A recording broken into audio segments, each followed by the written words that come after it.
Good morning, everyone. God, this thing turns on and it doesn't give you any kind of preview, and you're just like stuck here and you're like, ugh, okay. Anyway, welcome to my studio. My name is Ursula Gullow, and I do these live streams on Monday mornings at 11 o'clock Eastern. And I am so glad that you are joining me this morning. So I'm going to share a link in the chat right now of an image that we're going to work from today.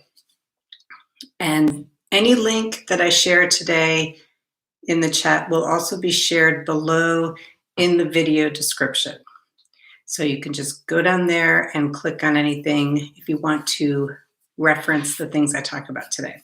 And additionally, you will find links to my PayPal and Venmo account if you like this content and want to support what I do, and you want to see more content in the future. Feel free to donate. So I'm going to just set up here and wait for more people to show up, hopefully. And I'm going to set up some paints for myself. Let's see here. I'm going to go like this so you can see what I'm working with. I have an old palette that I keep painting on top of. So I'm going to give myself some more white paint.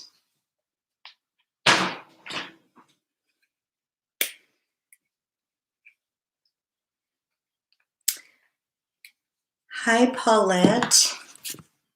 How's it going? Good to see you. All right, I'm just loading up my palette right now with some colors. I'm going to give myself white, yellow, two reds. I like alizarin crimson, and I like this cadmium red light hue. Let's see, where is my alizarin? Here we go. How's everyone doing today? We're going to try something a little bit different today. We are actually going to work from a painting, a neoclassical painting that I really couldn't find any information about, but I just was struck by the composition of it, and I thought it would be a fun piece to work from today. We're going to be using it as our reference today, and just trying out a non-traditional approach to painting. You know, typically these like more classical paintings are done in a certain style of sketching and then like layering colors on top of it on the wood panel in oil.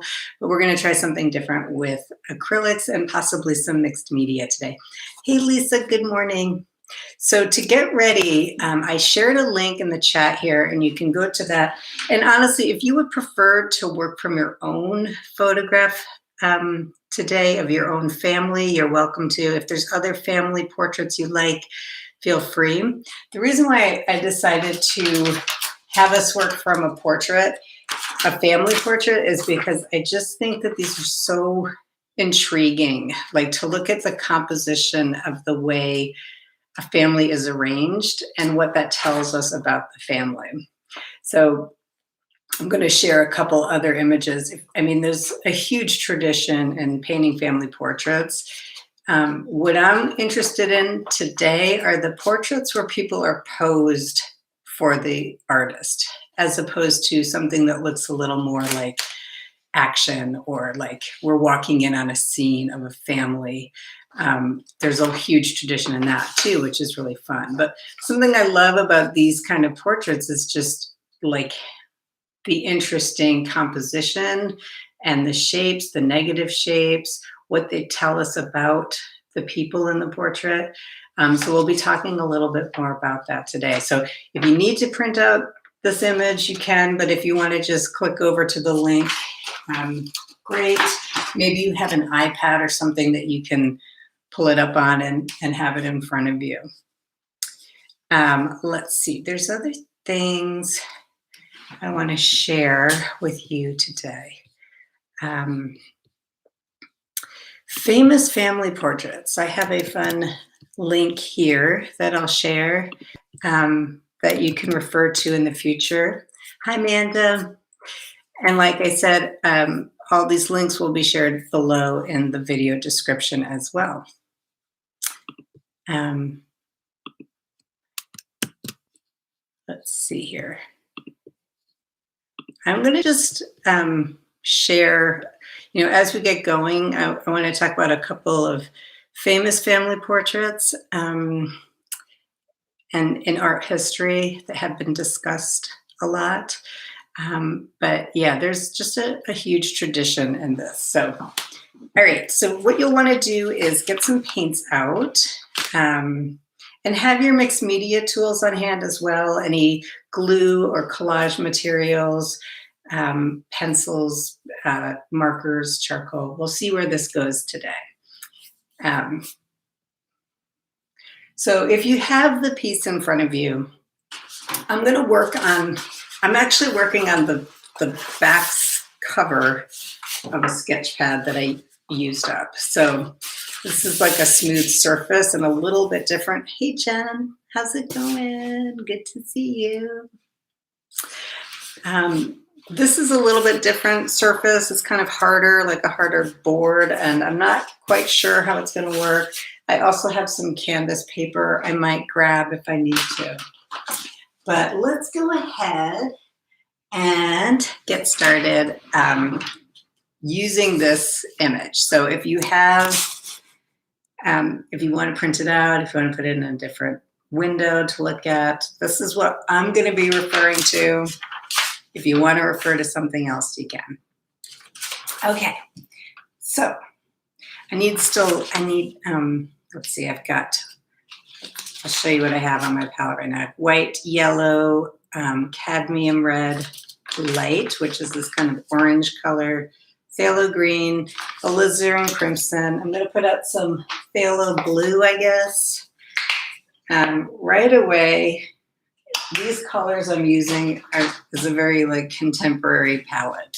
A lot of these pigments and these colors weren't around in the early 1800s when this portrait was made. So again, like I said, I don't know a lot about this portrait. It just caught my eye. It was painted by an Italian painter named Giuseppe Cammarano. And it doesn't even have a date of when it was painted. I believe that it was sometime in the early 1800s, just judging by his lifetime and the people in the portrait when they were alive. And it's guessed that it is, this isn't fact, but they think that it is from a certain family, the Bonarano family. I'm not sure if I'm saying that right. But just looking at this, it's like, this tells me so much about this family, about their wealth. There's the way they're set up with these two young women kind of putting flowers in each other's hair. The matriarch of the family, she's got her jewels on, and everyone's got their nice dress on. The two guys are very kind of stoic over there in the corner. So, I don't know this family, but I can get a sense for what they're trying to portray or convey about themselves to the world. Another thing that's interesting about this is the backdrop here. I am assuming it's supposed to look like they're sitting in a landscape, but most likely they were sitting in front of a backdrop of a landscape. One of the things I did learn about this artist that made this painting is that he did theatrical backdrops for operas and plays. And he also worked as an art restorer. He restored a bunch of paintings that were destroyed in the invasion of Naples. He lived in Naples, Italy. So anyway, some fun facts about this artist who I didn't know anything about. And I think about him kind of just working, doing his craft, restoring paintings, painting theatrical backdrops, making portraits of families, kind of just living his life as an artist. Okay. Hi. Wakar, nice to meet you. Can we refer to a family portrait? Of course, refer you, if you have your own portrait you want to work from, great. I'm going to be doing some very specific kind of exercises with this particular portrait, but if you want to work from your own, that's great. What we're doing today, we're not going to reproduce this portrait necessarily today. We're just going to use it as a jumping off point for some kind of fun, hopefully fun approaches to painting. So we're using a traditional portrait to do some non-traditional practices. Okay, so to start with, what I wanted to do with this portrait specifically, what strikes me about this portrait specifically is this shape that all the people in it are creating. So I thought, let's take a nice big round brush or a flat brush and a lighter color. I'm going to use some yellow. I'm going to mix a touch of cadmium red in it. I'm going to work very fluidly to start with and just create kind of like an outline of that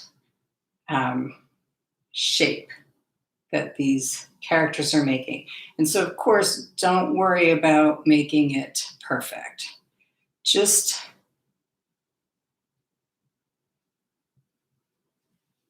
looking at the shape of that group. Now, something you can do is use a lot of water, and even like, if you're familiar with watercolor techniques, you might take a big wash brush. Now, I'm noticing that my paper just absorbs the water right away because it's actually on cardboard, so it's going to behave a little bit different. But you might just do an approximation of this group, this outline of this group. And to me, I see two very distinct shapes happening, one with the girls, the women, and then one with the guys. So yeah, I'm curious what's going to happen with this, this paper today that I'm working on.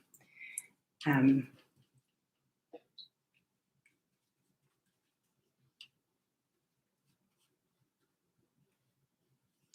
I'm just filling it in. I'm not trying to get any details, obviously. And like I said, we're trying some different things out today. We're trying a different way to approach painting today. I always like giving myself challenges and trying different things. So first, think about the main shape. Like I said, I might break this up between these two groups.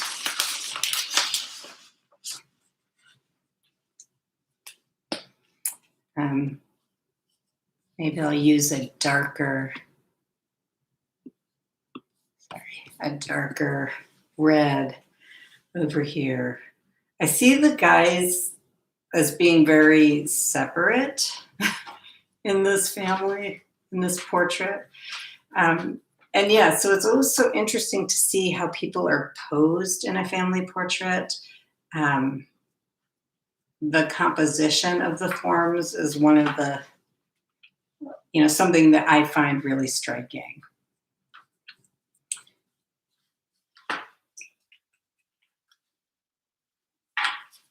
So it's for now just this sort of silhouette done in a very kind of watery way.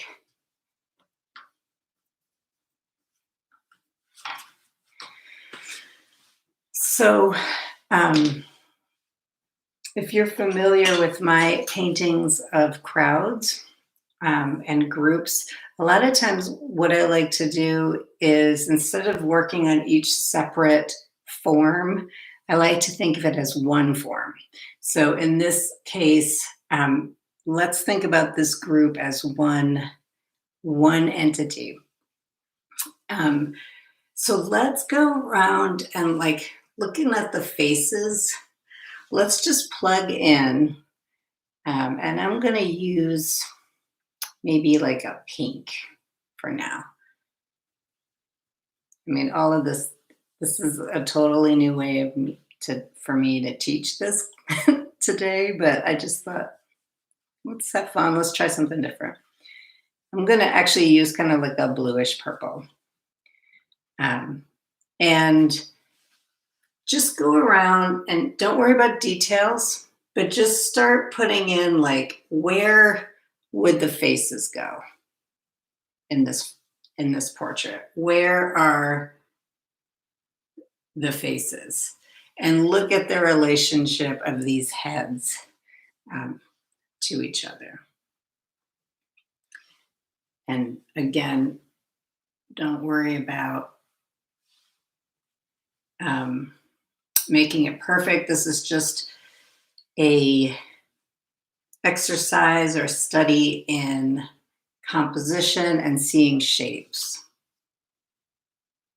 So looking at like this child's head in relationship to the mother and how close it is.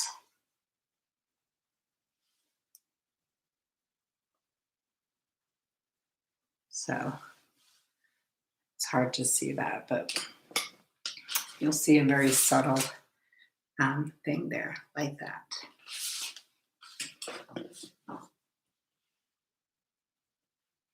And then if you want to go ahead and do the same for the arms, the neck, anything else you're seeing from the body, you can go ahead and just plug that in and forget, don't do the clothing just yet. I just offer this way of thinking about the group this way because I think it can be a little less overwhelming than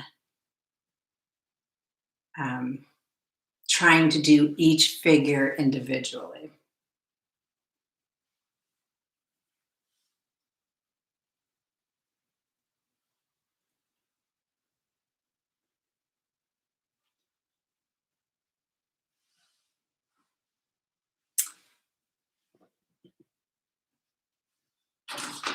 This is what I have so far. I know it's very subtle. It's hard to see, but the next thing I want to do is I want to go around and look at the shapes of their hair and plug those shapes in. And if you want to work with, black, you can. I like to mix a black. I like to mix my three darkest colors together. In this case, it would be my burnt umber, phthalo blue, and alizarin crimson. And I'm going to just come in here and just look at, the shapes of the hair and how that falls around the face or how that frames the different faces.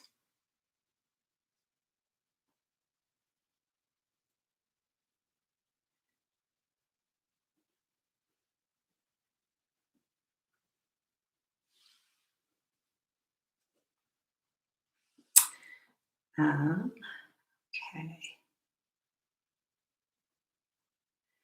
And in portrait painting, it's nice to think about the hair as a shape as opposed to all these individual strands of hair. Sometimes people get really lost with that.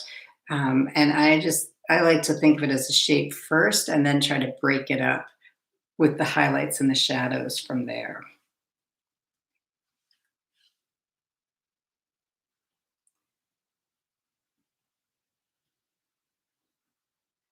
So yeah, I shared a link in the chat to some famous family portraits in history.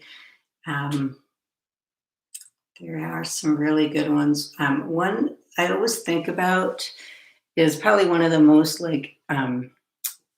talked about paintings in terms of perspective and composition. It's called Las Meninas, which means the ladies in waiting, and it's by the Spanish artist Diego Velázquez, and I'm going to share the link in here. This is a very talked about painting because of the composition of the characters and the perspectives of the characters, and also the roles. Like he included his servants in this painting, and it's a very widely discussed painting. It's also a self-portrait. He's painted himself in the painting. The woman way in the back and standing in the door frame there is just an interesting approach to perspective.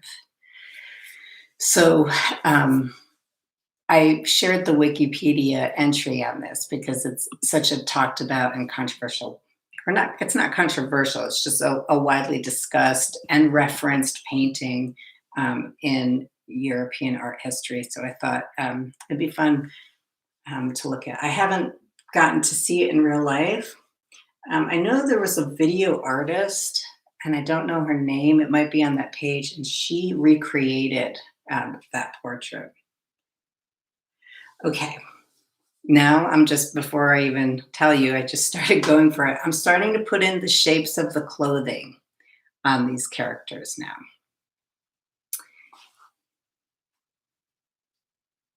Because I do like this particular portrait because the shapes are so defined. It's kind of nice that way. Or it makes it a little bit easier. If you're ever like, you want to paint something, a picture or a photograph of something, and you're not sure what to paint, what I have found is that the easier, like the more defined the shapes are, the easier usually the painting is to make. So, or just the easier it is to approach. Okay, so, and some of your shapes, like your clothing shapes, might not line up with the, on the form in the right way. This shape of this woman in pink is it's such a gorgeous shape. I'm going to come back to that. I think while I have some dark paint on my brush, I'm going to come over here to this fella, the patriarch here.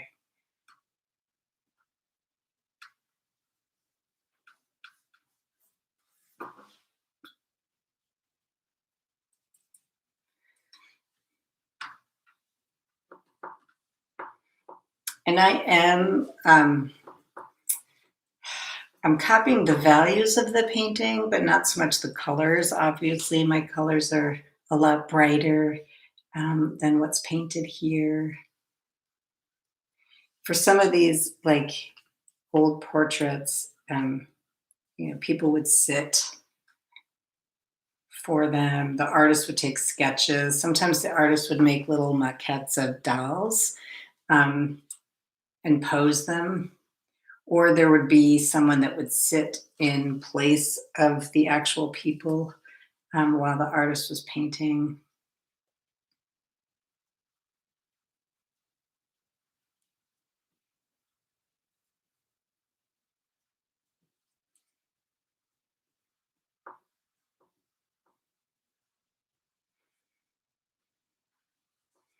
As you paint these, you start to notice all these really interesting little things, like the way the guy's holding his son's hand is sort of interesting. Yeah.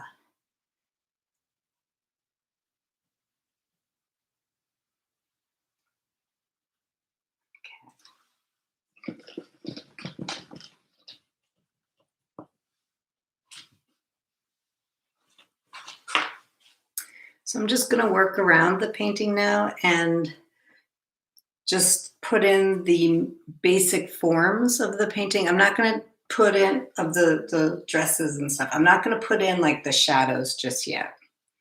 I'm just going to put in the shape of the dress, or the arm, whatever it is.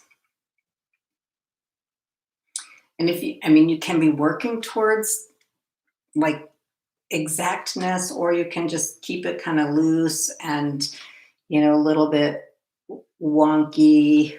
Um, I always like that in a painting, like kind of those like awkward moments in a painting. So I'm just going to keep mine really loose like this.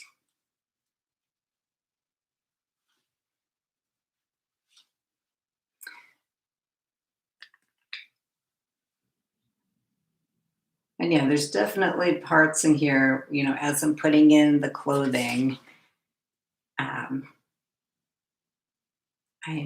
things aren't lining up exactly. I'm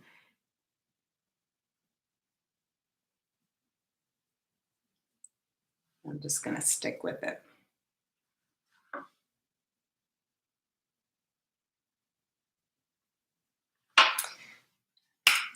I want to share. Um, there's so many great family portraits out there. I also want to share, like Alice Neal, the artist Alice Neal has done some amazing portraits of families, and just the expressions on the faces are so great. I'm going to share one right now in the chat. Um, just, the patterns on the clothing um, are just, it's so enjoyable. I just love her paintings. And honestly, the kid over on the left looks like me when I was a kid. It's kind of funny to see. Okay. So yeah, just keep plugging in your colors here, your shapes, your different shapes, your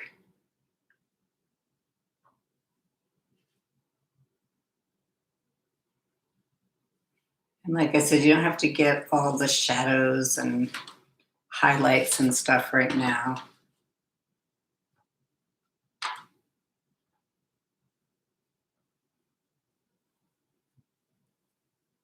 And I'm working with a flat brush, a series of flat brushes right now.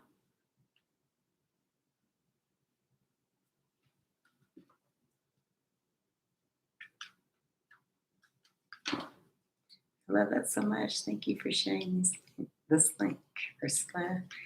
You are welcome. It's really fun for me to just see like how different artists interpret the same subject matter. Um, yeah, I love, I didn't realize it until I started kind of researching some things for this lesson. And I was like, oh, family portraits are really interesting, especially these that are posed, because this is how the family has chosen to, represent themselves for, a long time. And um, it's really interesting to me. I love like when you go to a place like the Biltmore House or something, and you see like all the portraits in history and how like they change over time, um, as you get more contemporary, like how the portrait changes.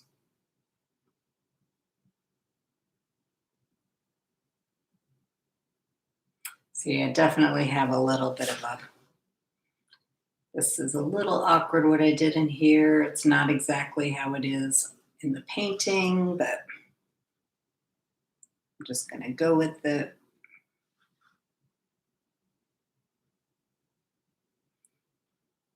Yeah, so as you're painting, you might realize, like, oh, wait, this isn't correct. This isn't lining up correctly. And you can make adjustments as you go if you need to. This is one of the fun things about acrylic painting, I think.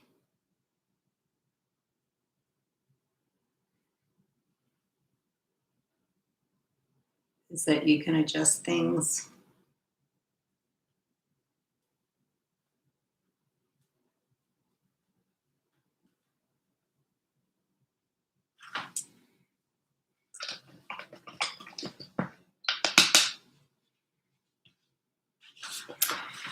So the bottom part of this, like these dark shapes here, This is also really interesting negative space that you can think about.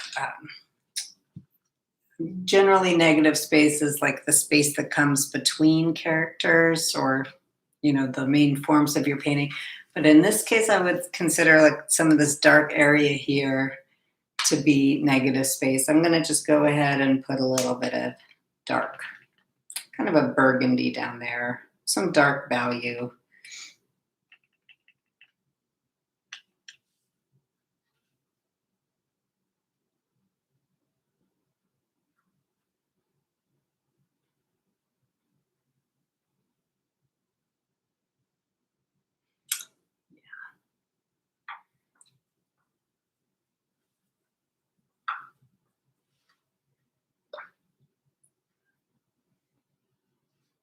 Now, if you want to start putting in some kind of surrounding thing here, why not? I tend to work both the foreground and the backgrounds of my paintings at the same time. Or I don't even consider this a background. I consider it the surrounding space. So, you could try to do something that's in the painting. You could also come up with your own fun interpretation. You could put these people in a park somewhere, but I'm going to just do a very loose interpretation of the background here.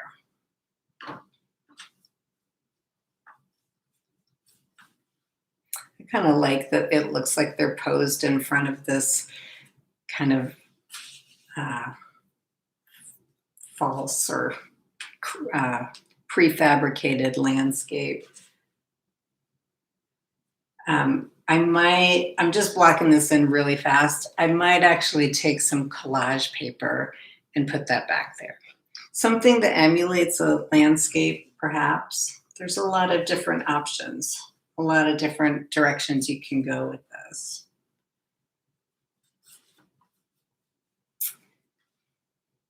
Yeah, it's always really fun when you go sit down and paint and like you have a different challenge. I like having different challenges to work around.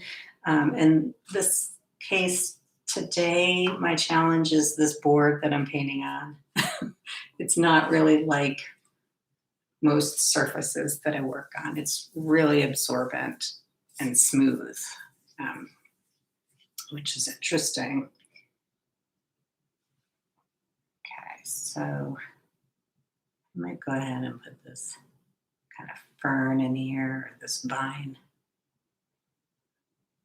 Let that in.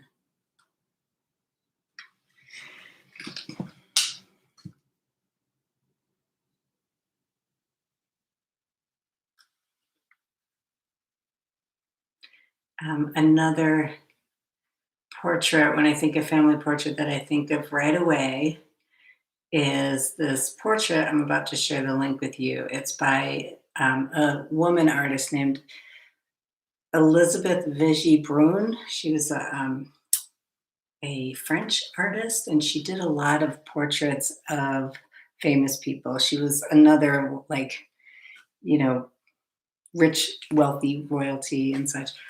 She was another artist that, like, she was just working it, like in Europe, in the late 1700s, I believe. And she had a very thriving practice, and there's a lot of her paintings around. She was very controversial for a while there because, let me show you her painting if I can find it. She was the official painter for Marie Antoinette, and she did several portraits of Marie Antoinette, including this one, which I think is really interesting. It's called, I think it's just called Marie Antoinette and Her Children or something. Yeah. And it's, she painted it at a time when Marie Antoinette was in poor standing with the public. The public didn't like her. She was something, I can't remember the situation. She, like, something with money, of course. Something very specific that happened that the public was like, she's awful. She's rich. And we know where that ended up, but all of that is to say she had this portrait commissioned with her children, so she would convey this like maternal, like motherly vibe to the public, so the public would like her. And if you notice, I mean, this is a little bit sad, and it's interesting to me that this kind of stuff was so public. But she did, Marie Antoinette did suffer from a miscarriage, and or maybe the baby died. I can't remember, but that empty cradle is the indicator of that. And again, it was to get sympathy from the public at a time when she was, you know, people weren't liking her so much. When she was exiled, or when she was imprisoned, Marie, her artist, Elizabeth Vigée Lebrun, was exiled. She just fled, I believe. I think she just like went to Germany or something. Um, but yeah, these stories are just so fascinating to me in history. So yeah, that's another one I think of when I think of family portraits. And Marie Antoinette had a lot of portraits painted of her, um, but that's a big one. That's one was controversial.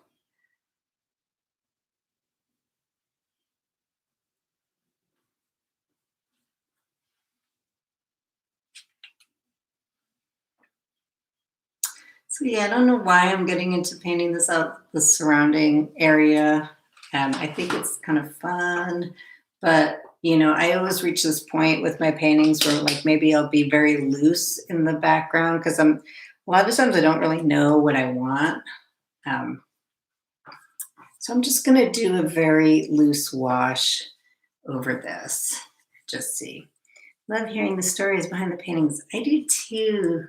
I was a little bit disappointed that I couldn't find a good story with this one. Um, the only one I could think of is that backdrop.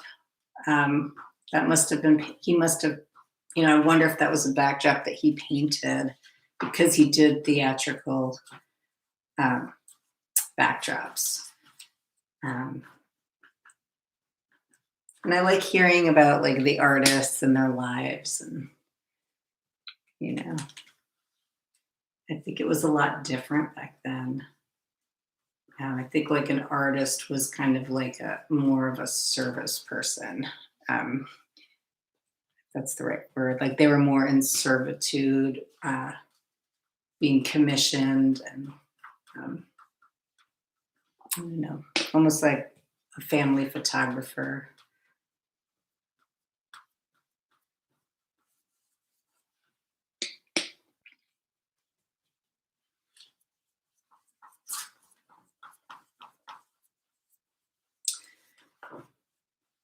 And there are a lot of really great contemporary interpretations of these neoclassical paintings, or classical Renaissance paintings. A lot of current artists will reinterpret them with using figures and people from today, like replacing the characters with modern people. And so, if you want to try that, I wasn't thinking about that when I came up with this lesson plan, but if you want to try like plugging in people here instead of whoever's in the picture, that's always a fun thing to do. Um, or maybe put yourself into one of these faces. Who do you identify with the most in this painting? And maybe you can put yourself in in in there. Um, Golly, maybe I'll do that right now, real quick. I don't know who I identify with here. I think this woman, because she's putting flowers in there. Yeah, I'm gonna do her. This will be me.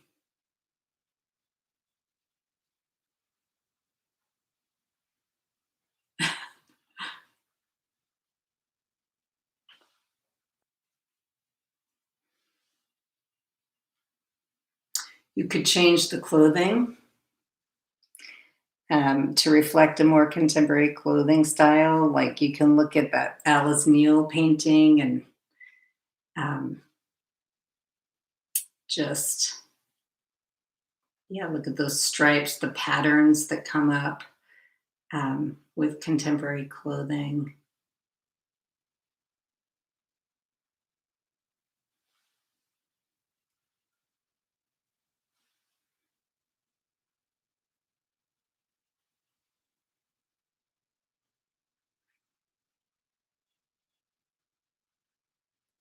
I really do like the form of this woman, though, so I'm going to keep that.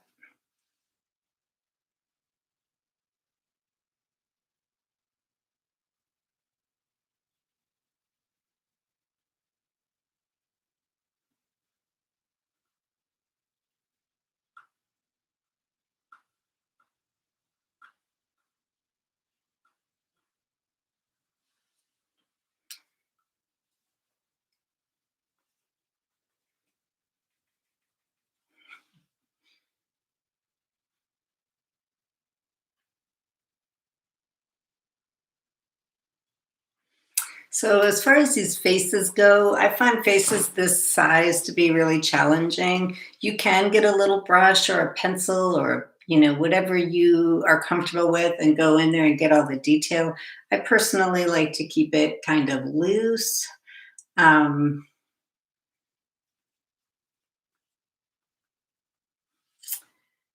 I usually start like with the eyebrows or maybe like a shadow that I see on the nose.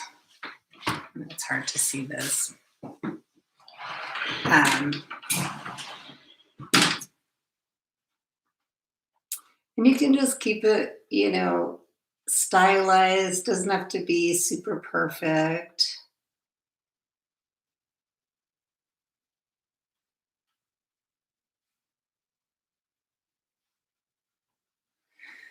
And you could go around with a dark line and outline some of these forms now. If you want, or you could go in and get the shadows of them a little bit better.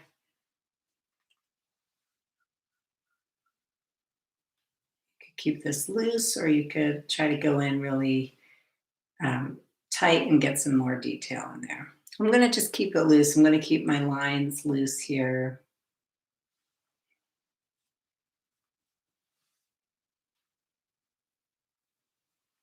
Love the shape of this matriarch's hair.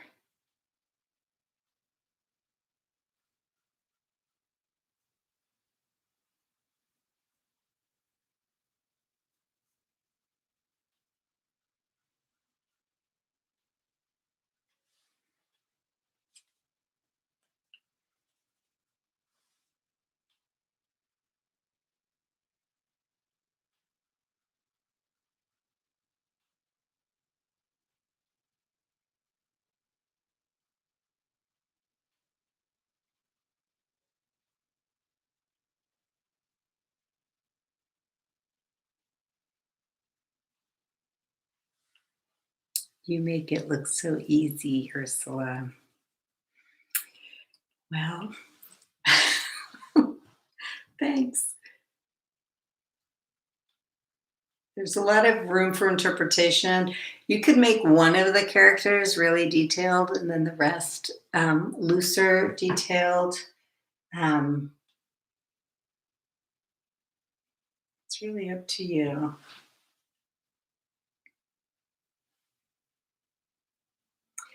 Now, another thing I was thinking about with this when I was thinking about this lesson today is that you could use torn paper also and make almost like a collage of these characters. Or if there's a shape that's interesting to you, to cut it out with paper. And you could use pattern paper. I just happen to have this book here. Um, and maybe something I could do um, with this pink paper is like cut out some of these shapes that are really prevalent, or even like just use torn paper for the faces. They don't have to be super detailed.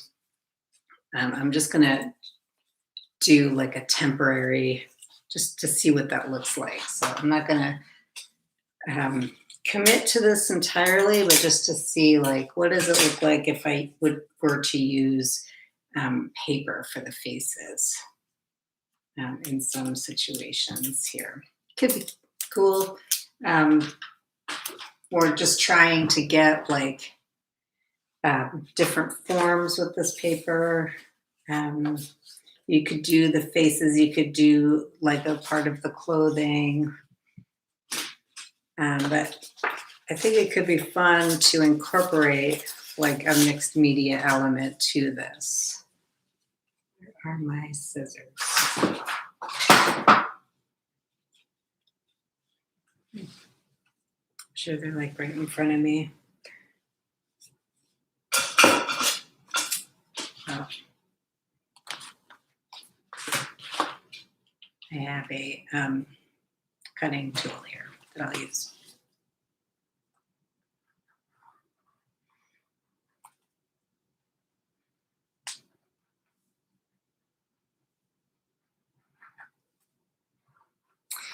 I mean, I have to admit that some of my inspiration for today's project comes from one of my favorite artists, and her name is Angela Dufresne. And I want to share a link to a recent article about her in Hyperallergic. Now, her paintings are really loose. They're kind of graphic. They're narrative. She does portraits. She does all styles of paintings. But something about her paintings with lots of figures in them. I like just kind of looking at the way she paints. It appears that she does like broad, loose strokes of paint and then goes in with quicker, smaller lines or darker lines. And I love that. So I was inspired by her. So I feel like I need to share a link to her work as well. Maybe this mixed media thing will work a little better if the forms are a little bit more precise. I don't know, but I'm kind of just offering that as an idea.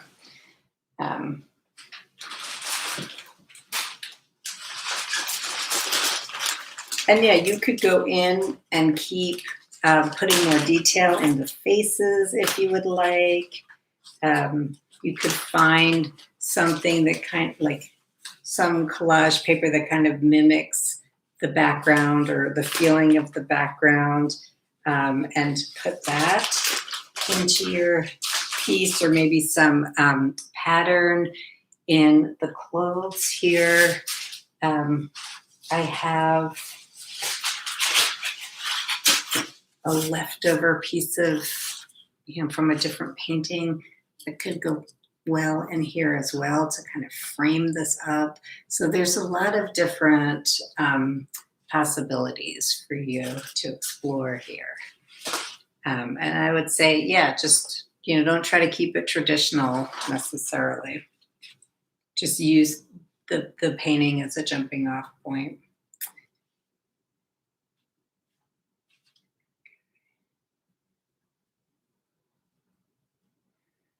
Now, let's see. This guy, I kind of got him. The little boy, I can see I put his face. I started his face over too far. So I'm going to just make a little correction here. It's not hard to do. Just move his head over a little. Again, looking at the relationship between the heads to help you with this.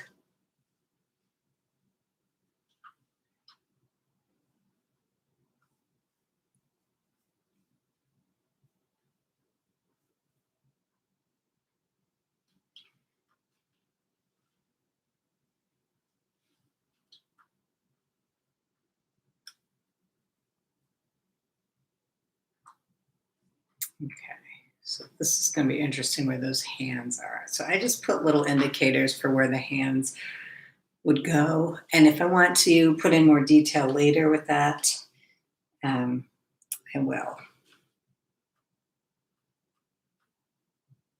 So if you want to add more detail, just start building up the highlights and the shadows, um, going back and forth. So I'm putting in some highlights now and then um,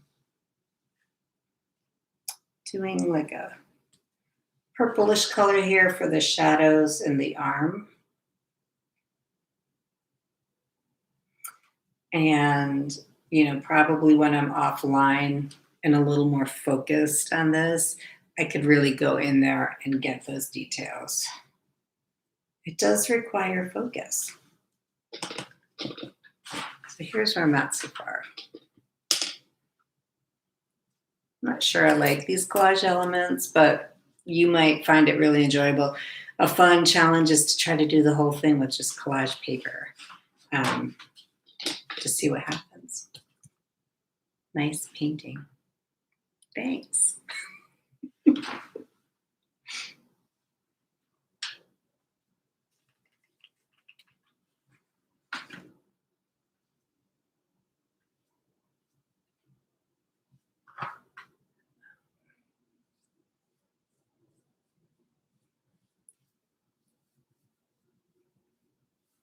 All right.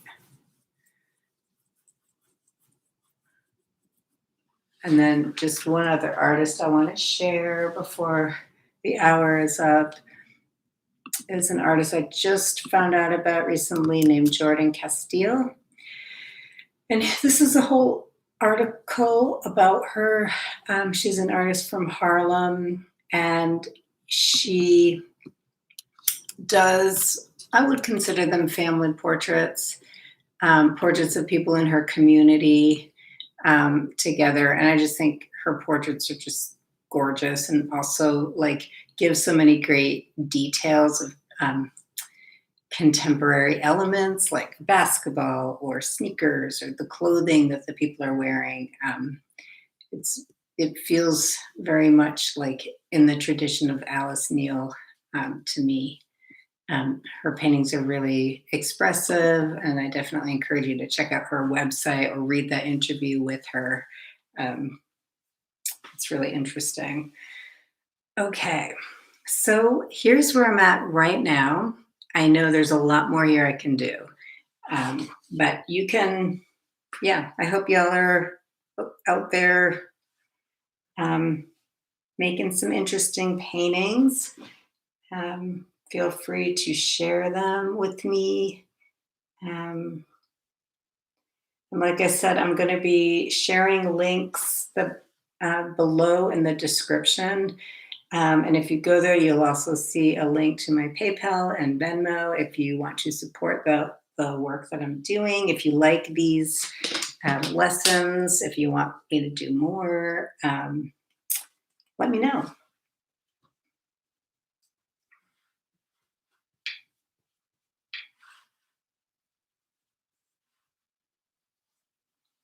Or if you just want to give a thumbs up to my video and share it with a friend, that's great too.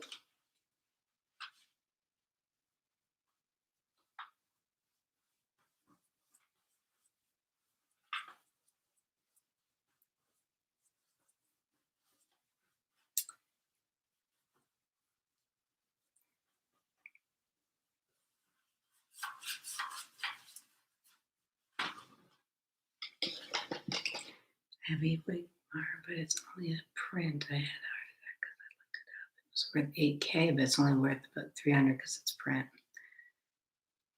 300 is good too, though.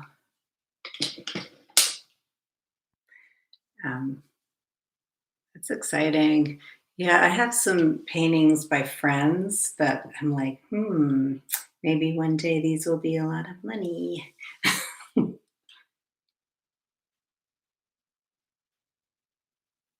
I always love watching like Antique Roadshow. Ugh, it's so fun to see like what some people's what they have in their collection. and what it's worth. It's really interesting to me.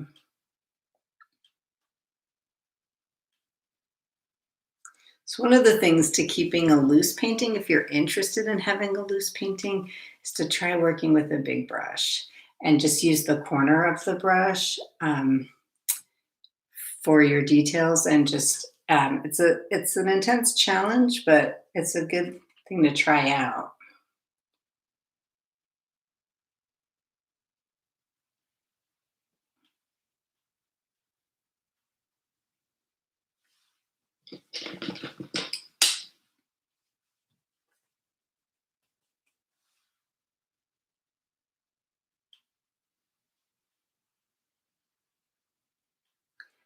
With the face, I just like to get like the shadow of the eye, maybe a shadow on the nose.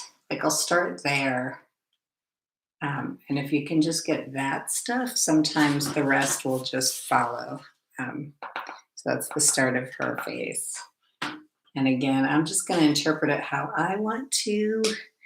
I don't like using teeny tiny brushes so much, so I don't usually get like really tiny details.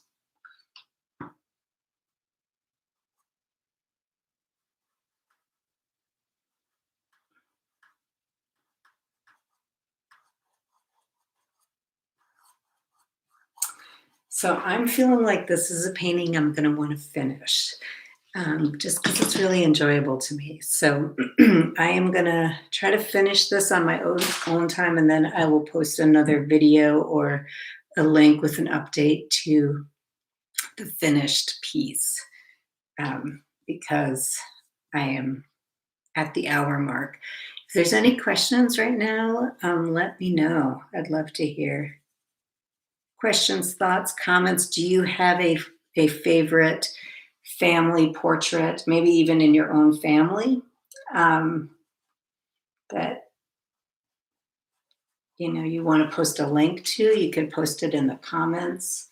Um, I'd love to see it. You can post a link to your own painting. Like if you post your painting from today on Instagram or something, you can post it and post the link to it in the comments, or you can put it on Instagram and tag me. I'm going to just type in my handle, my Instagram handle, at Ursula on Instagram if you want to post it and tag me, and I'll share it on my own thing. This is very cool. Thank you. Thank you. Thanks for joining me. And thank you, everyone, for playing along with me. This was a little bit of an experiment for me, a little different, but I really enjoyed this, and I hope you did too. I'd like to do more of this style of paint-alongs in the future, like maybe working from a specific painting and trying a different approach out. Thank you, Daphne. All right, well, I am going to log out and hopefully continue working on this and finish it and post an update in the future. I'm going to try this with a recent picture of my family. Awesome idea. Great idea. Yeah, especially if it's a fun picture, and even just a very stiff pose picture. Those can be fun too. And I definitely recommend like just do a Google family portrait paintings and see what comes up. A Google search. All right, so I'm gonna check out. Yes, thank you so much, Ursula. I'm getting my paints out now. Wow, cool, Jen. I'd love to see what you do. I was considering using your little Christmas card as my with your family as my demo today, and then I was like, no, that's weird for her. Okay, I'm going to check out. Bye, everyone. Thank you so much. And I hope to see you next Monday. Bye.